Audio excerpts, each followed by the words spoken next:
आखिरकार दिल्ली का मुख्यमंत्री जो है वो कौन बनेगा। इससे पहले मैं आपको बताना चाहूंगा कि आज बीजेपी में की एक बड़ी बैठक हुई, पार्लियामेंट्री बोर्ड की जो बैठक है वो हुई।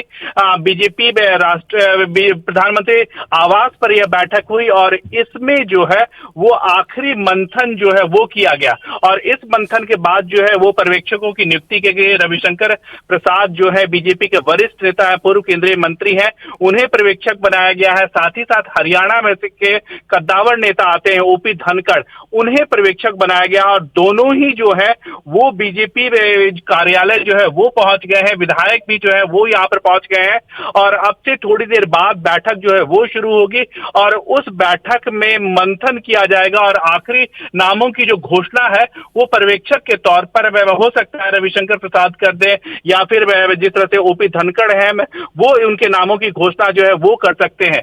इससे पहले मैं आपको बताना चाहूंगा कि कई नाम को लेकर के जो है वो कयास चल रहे हैं। प्रवेश वर्मा का नाम जो है वो लिया जा रहा है क्योंकि उन्होंने अरविंद केजरीवाल को हराया है। इसके साथ ही साथ मैं आपको बताना चाहूंगा कि बीजेपी में जिस तरह से हम देखें कई राज्यों में बीजेपी की सरकार है लेकिन अभी भी बीजेपी में कोई भी महिला मुख्यमंत्री नहीं है, तो बहुत संभव है कि बीजेपी दिल्ली से महिला मुख्यमंत्री दे सकती है। इसमें रेखा गुप्ता का नाम जो है वो सबसे सामने आ रहा है, साथ ही साथ शिखा राय का भी नाम जो है वो सामने आ रहा है। शिखा राय के बारे में मैं आपको बता दूं कि उन्होंने सौरभ भारद्वाज को जो है वो चुनाव में हराया था। इसके साथ ही साथ अगर हम बात करें विजेंद्र गुप्ता के नाम की भी जो है वो भी लिया जा रहा है। बताया जा रहा है कि जब 2015 में जब बीजेपी 3 सीट जीती थी विधानसभा की, उस वक्त भी विजेंद्र गुप्ता ने जो है वो रोहिणी से में चुनाव जीता था और लगातार तब से विधायक बने हुए हैं।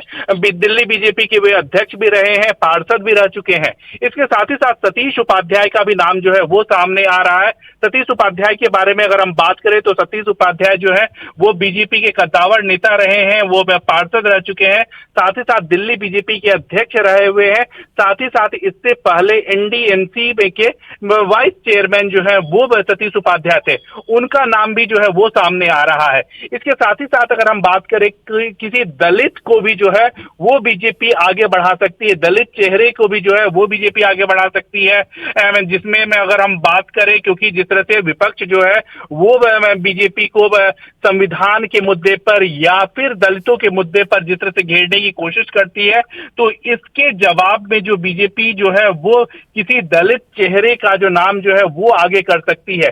लेकिन इन सब पर आखिरकार किस नाम पर पूरी तरह से सहमति जो है वो बनती है या फिर किस नाम के साथ बीजेपी जो है वो आगे बढ़ना चाहती है, इसका फैसला विधायक दल की जो बैठक होगी और उसके बाद जब प्रेस कॉन्फ्रेंस होगा तभी पूरी तरह से क्लियर होगा। मैं चाह रहा हूं विनीत, हम लोगों ने बहुत धीरज की राजनीति करी है। 27 साल के वनवास के बाद हमारी सरकार बन रही है, यही हमारे लिए सबसे अहम बात है। विधायकों का मत दिया गया है इस बैठक के? बिल्कुल लेंगे और विधायक नहीं, अभी इससे पहले कोई बैठक हुई नहीं है जी। आपको भी नाम चल रहा है? नहीं, हम सबका नाम चल रहा है। 48 candidates are there for CM. Aam Aadmi party कह रही है कि बीजेपी का दूल्हा अभी तक नहीं चल रहा है। हाँ, उन्होंने एलओपी का चुन लिया है क्या? ठीक है जी। तो आज सीएम कुछ देर के बाद ऐलान हो जाएगा, बड़ा गर्व एक प्राउड का आप लोगों के लिए क्षण भी है। जी बिल्कुल प्राउड का क्षण है। इन पूरे 27 सालों में ये केवल हमारी मेहनत नहीं है, वर्तमान के कार्यकर्ताओं की मेहनत नहीं है, ये मेहनत उन कार्यकर्ताओं की है जिन्होंने 27 साल धरने प्रदर्शन की राजनीति की है और भाजपा की बुलंद आवाज बन के पब्लिक के हर मुद्दे को उठाया। आज उन कार्यकर्ताओं के अभिनंदन का दिन है। केक लेके आए हो, उसमें नाम लिखना बाकी है, अभी नहीं लिख पा रहे। अभी लिखा जाएगा। ज्यादातर दुकानों पे हैप्पी बर्थडे वाला ही केक मिलता है।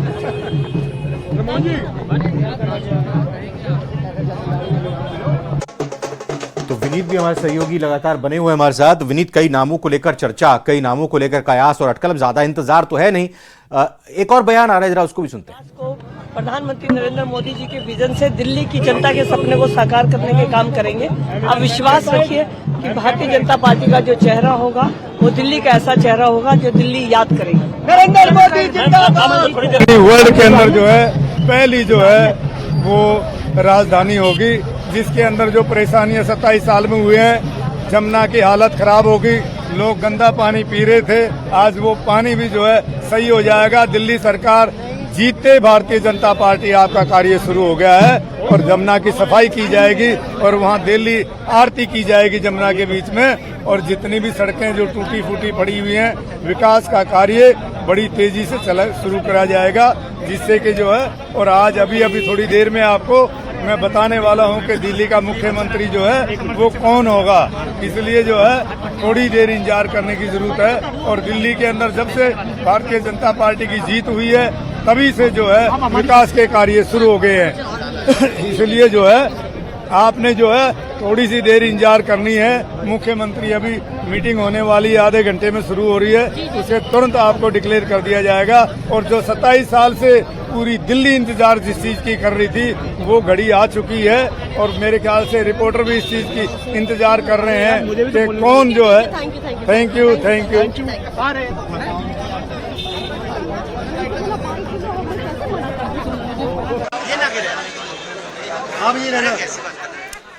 विनीत, आप हमारे साथ बने हुए हैं जी, सवाल अपना कीजिएगा। मैं सवाल ये कि एक कोशिश ये भी, अभी हमने यहाँ पे जो विधायक आ रहे हैं वो भी लगातार कह रहे हैं एक ऐसा मुख्यमंत्री होगा जो बिल्कुल अपने तरीके से अलग होगा। बीजेपी की ये कोशिश होगी कि 10 साल का जो शासन आम आदमी पार्टी का और केजरीवाल का स्टाइल रहा, जिसको लेकर नाराजगी लोगों में इतनी हो गई कि बीजेपी जो आम आदमी पार्टी 67 सीट पर हुआ करती थी वो आज का उसका क्या हश्र किया।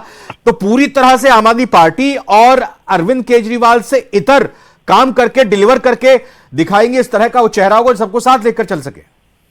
जी, निश्चित तौर पर मैं आपको बताना चाहूंगा कि जिस तरह से बीजेपी के शीर्ष नेतृत्व से हमारी जब भी बात हुई है, उनका साफ तौर पे कहना है कि पिछले 27 साल में जिस तरह से वे दिल्ली का हाल हो गया है, दिल्ली बदहाल हो गई है, चाहे वो सड़कों की बात कर रहे हो, चाहे वो पार्कों की बात कर रहे हो, चाहे वो यमुना की बात कर रहे हो, तो इन सभी काम को जो है वो पूरा करेंगे। दिल्ली के प्रदूषण को कम करने की बात हो, खत्म करने की बात हो, वो जो है वो लगातार कह रहे हैं। क्योंकि साफ तौर पर यह जिस तरह से दिल्ली जो है वो देश की राजधानी है और राजधानी का अगर इस तरह का हाल रहेगा तो कहीं ना कहीं गलत संदेश जो है वो पूरी दुनिया में जाता है। तो इसी को लेकर के इसी में कामकाज को आगे बढ़ाने की बात जो है वो लगातार बीजेपी के जो लोग हैं, बीजेपी के जो नेता है वो लगातार कह रहे हैं। और उनका साफ तौर पे कहना है कि जिस तरह से आम आदमी की पार्टी थी, जिस तरह से हमने प्रधानमंत्री नरेंद्र मोदी को सुना जब वो जनसभा को संबोधित कर रहे थे दिल्ली में, आम आदमी पार्टी को आपदा पार्टी वो बता रहे थे और साफ तौर पे कह रहे थे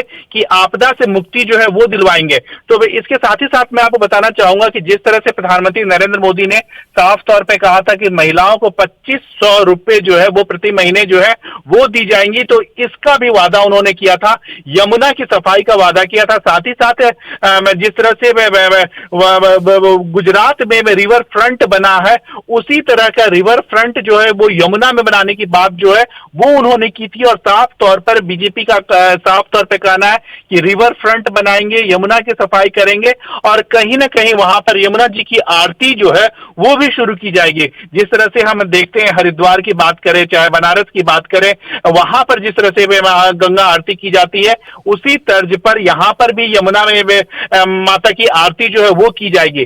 तो काफी कुछ काम जो है वो बीजेपी का कहना है कि वो काफी कुछ काम करेंगे। और यहां पर बीजेपी के लिए एक बड़ी चुनौती यह भी होगी कि उन्हें काम करके दिखाना पड़ेगा। क्योंकि अगर हम अरविंद केजरीवाल की बात करें तो अरविंद केजरीवाल जो है वो कई बार एलजी का बहाना बना लेते थे या फिर कुछ और बहाना बना लेते थे कि केंद्र जो है वो सहयोग नहीं कर रहा है। लेकिन इस बार केंद्र में भी बीजेपी की सत्ता है, केंद्र में भी बीजेपी की सरकार है और दिल्ली में भी बीजेपी की सरकार है। तो ऐसे में यहां पर बीजेपी के लिए चुनौती जो है देखो, मैं एक कार्यकर्ता हूँ दरी बिछाने वाला।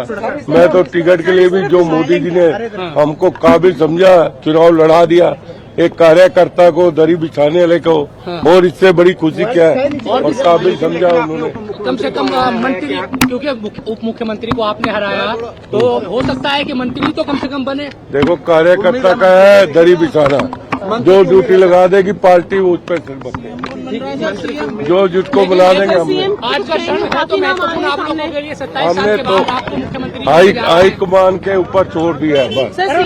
काफी नाम अब जाने दो। क्या करने जा रहे हैं आप? तो विनीत, यही बीजेपी की कार्यप्रणाली है और यही खासियत है कि कोई कितना भी बड़ा दिग्गज हो वो अपने आप को एक सामान्य कार्यकर्ता के तौर पर देखता है, और जब उनके लीडर का चयन हो जाता है, मुखिया का नाम का ऐलान हो जाता है, तो पूरी पार्टी, सभी विधायक उनके पीछे उनके साथ खड़े हो जाते हैं। जी, निश्चित तौर पर यह बीजेपी की कार्य बैंक प्रणाली है। जैसा कि हमने राजस्थान में भी देखा, जैसा कि हमने मध्य प्रदेश में देखा, जैसा हमने छत्तीसगढ़ में देखा, और जैसा हमने उड़ीसा में देखा, वहां पर बीजेपी जो है वो अपने सामान्य कार्यकर्ता को जो है वो आगे बढ़ाती है।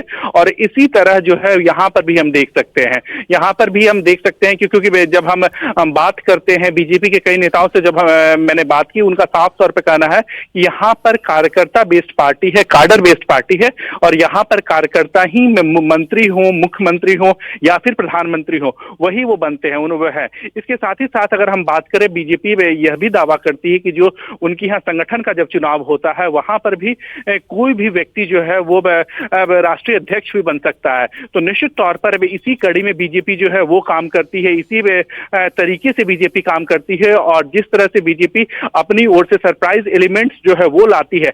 लेकिन जब भी हम बीजेपी के नेताओं से बात करते हैं, उनका साफ तौर पर कहना है कि यह सरप्राइज एलिमेंट जो है वो लोगों के लिए हो सकता है, लेकिन पार्टी के लिए यह सरप्राइज एलिमेंट नहीं होता है, क्योंकि पार्टी जो है वो किस कार्यकर्ता को कौन सी दायित्व देना है वो पार्टी तय करती है, और सभी वे कार्यकर्ता जो है वो अपने दायित्व का जो है वो निर्वाह करते हैं। अगर हम दिल्ली के बारे में बात करें, तो जैसा कि हमने पहले भी कई नाम लिए थे, कई बड़े नेताओं के नाम लिए थे, फिर हमने कुछ महिलाओं की भी बात की थी, साथ ही साथ हमने और भी दलित चेहरे की भी बात की थी, लेकिन और भी कई चेहरे हैं। जैसे कि अगर हम बात करें पंजाबी चेहरे के बारे में बात करें, तो वो भी पंजाबी चेहरा भी जो है वो बीजेपी को इस बार में काफी समर्थन मिला था, और ऐसे में आशीष सूद जो है वो काफी पुराने नेता हैं, उनके नाम पर भी जो है मोहर जो है वो लगाई जा सकती है। साथ ही साथ अगर हम बात करें तो बीजेपी में जो है वो कहीं ना कहीं एक मैसेज जो है वो पंजाबी समुदाय को जो है वो देना चाहती है, और ऐसे में किसी पंजाबी चेहरे को भी आगे बढ़ाया जा सकता है। इसके साथ ही साथ अगर हम बात करें, हालांकि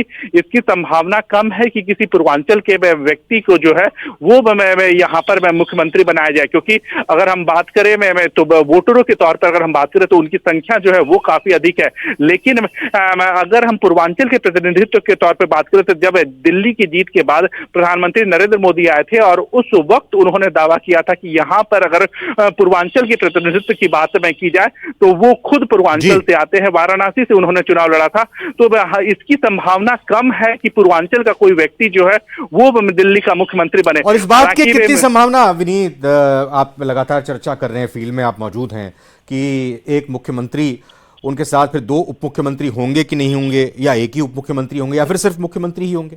हाँ जी, अगर हम दिल्ली के बारे में बात करें तो यहाँ पर इसकी संभावना नहीं के बराबर है, क्योंकि हमने बीजेपी के शीर्ष नेतृत्व से जब हमारी अनौपचारिक तौर पर बात हुई थी, उस वक्त जो ये तो भारतीय किसी भी राजनीतिक दल की संवैधानिक प्रक्रियाएं हैं, इसमें क्या विशेष है? हमारी पार्टी जीती है, अपना नेता तो आप गलत आदमी से सवाल।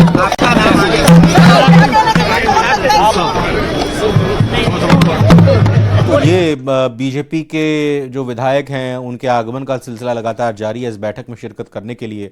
और विनीत, ग्राउंड पर क्या लगातार अटकलें रही, क्या कयास रहे, और अपडेट इस मीटिंग की भी दे रहे हैं। सवाल ये कि मुख्यमंत्री के साथ मंत्री तो होंगे ही, उसका तो खैर बाद में ऐलान होगा, उसके बारे में बाद में जानकारी लगेगी, लेकिन उप मुख्यमंत्री एक होंगे, दो होंगे या नहीं होंगे, इस पर विनीत रोशनी डाल रहे थे, जवाब दे रहे थे। जी विनीत। हाँ जी, निश्चित तौर पर जब हमारे बीजेपी के शीर्ष नेतृत्व से बात हुई, उस वक्त उनका साफ तौर पर कहना था कि इस बात की संभावना काफी कम है कि इस बार कोई भी व्यक्ति जो है वो डिप्टी सीएम बनेगा। अगर हम दिल्ली के बारे में बात करें तो मुख्यमंत्री सहित 7 व्यक्ति जो है वो मंत्री पद की शपथ ले सकते हैं। इस तरह की संवैधानिक व्यवस्था जो है वो यहाँ पर है। तो ऐसे में इस बात की संभावना काफी कम है कि यहाँ पर कोई डिप्टी सीएम जो है वो बनेगा। इस बात की संभावना न के बराबर है, क्योंकि बीजेपी के शीर्ष नेतृत्व से जब हमने बात की थी तब उन्होंने साफ तौर पे कहा था कि एक व्यक्ति जो है वो मुख्यमंत्री बनेगा और बाकी के जो 6 होंगे वो मंत्री में होंगे। हालांकि राजनीति में कुछ भी असंभव नहीं है, संभावनाओं का खेल जो है वो लगातार रहता है। तो हो सकता है कि मुख्यमंत्री के साथ साथ उप मुख्यमंत्री। अच्छा विनीत, ये बताएं कि जब नाम का ऐलान होगा लोग गूगल तो नहीं करेंगे, मतलब नाम सुना होगा विधायक का उनका? जी निश्चित तौर पर यहाँ पर जब नाम का ऐलान होगा तो क्या आखिरकार लोग गूगल करेंगे या फिर गूगल भी लोगों को धोखा दे जाएगा, ये सवाल जो है, इस सवाल का जवाब जो है उसके लिए हमें थोड़ा सा इंतजार बिल्कुल इंतजार करते हैं उस सवाल का जवाब हासिल करने के लिए। 20 मिनट पहले जब बात हुई थी कहा गया था 1 घंटे का इंतजार, यानी कि अगर उसी समय की मियाद को देखा जाए तो करीब करीब 40 मिनट का समय बचा है दिल्ली को नए मुख्यमंत्री मिलने का या दिल्ली के मुख्यमंत्री के नाम का ऐलान होने का। फिलहाल स्पेशल रिपोर्ट में इतना ही। विनीत का बहुत बहुत धन्यवाद।